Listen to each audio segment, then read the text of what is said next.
Chapter 19. It was during my first year's apprenticeship in the courier office that I did a thing which I have been trying to regret for 55 years.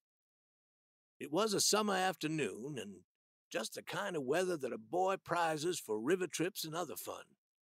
But I was a prisoner. The others were all gone holidaying. I was alone and sad.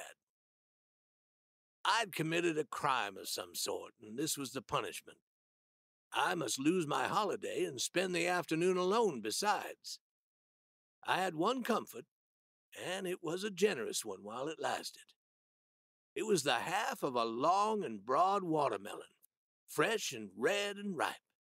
I dug it out with a knife, and I found room for it in my person, though it did crowd me a little till the juice ran out of my ears. There remained then the shell, the hollow shell. I didn't want to waste it, and I couldn't think of anything to do with it that afforded entertainment. I was sitting at the open window, which looked out upon the sidewalk of the main street 3 stories below, when it occurred to me to drop it on somebody's head. I doubted the wisdom of this because so much of the resulting entertainment would fall to my share and so little to the other person's. But I thought I would chance it. I watched out of the window for the right person to come along, a safe person. But he didn't come. But at last I saw the right one coming. It was my brother Henry. He was the best boy in the whole region. He never did harm to anybody. He had an overflowing amount of goodness, but not enough to save him this time. I watched his approach with eager interest. He came walking slowly along, dreaming his pleasant summer dream. When he was almost under me, all I could see from my high place was the end of his nose and his feet. Then I placed the watermelon, figured my distance, let it go, hollow side down. My aim was beyond admiration. The shell landed right on top of his head. I wanted to go down there and tell him I was sorry, but it would not have been safe. He would have known I had done it. He said nothing about this adventure for 2 or 3 days. I was watching him in the meantime to keep out of danger, and I was deceived into believing he had no suspicion. It was a mistake. He was only waiting for a sure opportunity. Then he landed a rock on the side of my head, which raised a swelling so large I had to wear 2 hats for a time. I carried this crime to my mother, for I was always anxious to get Henry into trouble with her, and I could never succeed. I thought that I had a sure case this time. I showed the swelling to her, but she said it was no matter. She didn't need to inquire into the circumstances. She knew I deserved it, and the best way would be for me to accept it as a valuable lesson and thereby get profit out of it.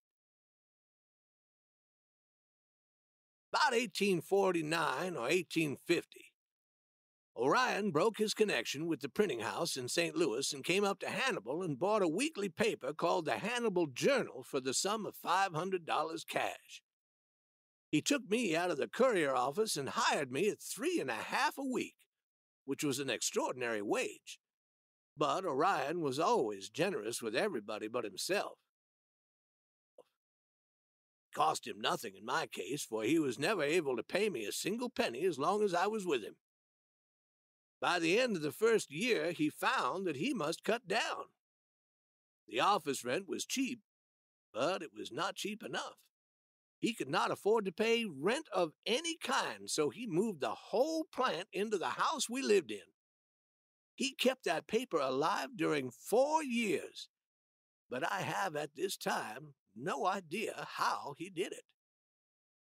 Finally, he handed it over to Mr. Johnson, from whom he had borrowed the money to buy it, and went to Muscatine, Iowa, and bought a small interest in a weekly newspaper there.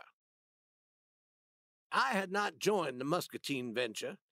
Just before that happened, which I think was in 1853, I disappeared one night and fled to St. Louis, where I worked at the evening news for a time and then started on my travels to see the world. The world was New York City, and there was a little World's Fair there. I arrived in New York with $2 or $3 in pocket change and a $10 bank bill concealed in the lining of my coat. I got work at murderous wages, just enough to pay for board and room. By and by, I went to Philadelphia and worked some months. Finally, I made a trip to Washington to see the sights. And in 1854, I went back to the Mississippi Valley. I worked in a little printing office in Keokuk, Iowa, where Orion had now gone, for 2 years. Then I worked on board the swift and popular New Orleans and St. Louis boat, Pennsylvania. I was in New Orleans when Louisiana went out of the Union, January 26, 1861, and I started north the next day. By this time, Orion was very hard-pressed for money, but I was beginning to earn a wage of $250 a month as a pilot. So I supported him till his old friend Edward Bates, then a member of Mr. Lincoln's first cabinet, got him the place of Secretary of the new territory of Nevada, and Orion and I headed for that country. At first, I went about the country seeking silver, but at the end of '62, or the beginning of '63, I went to work on a newspaper in Virginia City, Nevada, the Enterprise. I was sent down to Carson City to report the legislative meetings. I wrote a weekly letter to the paper. It appeared Sundays, and as a result, on Monday, the legislative proceedings were stopped short by the complaints of the members. They answered the correspondent with anger, describing him with long, fancy phrases for lack of a briefer way. To save their time, I presently began to sign the letters, Mark Twain, 2 fathoms, 12 feet. The Mississippi River boatman's call for announcing the depth of the water. Then, after 2 years on the Enterprise, I went west to California.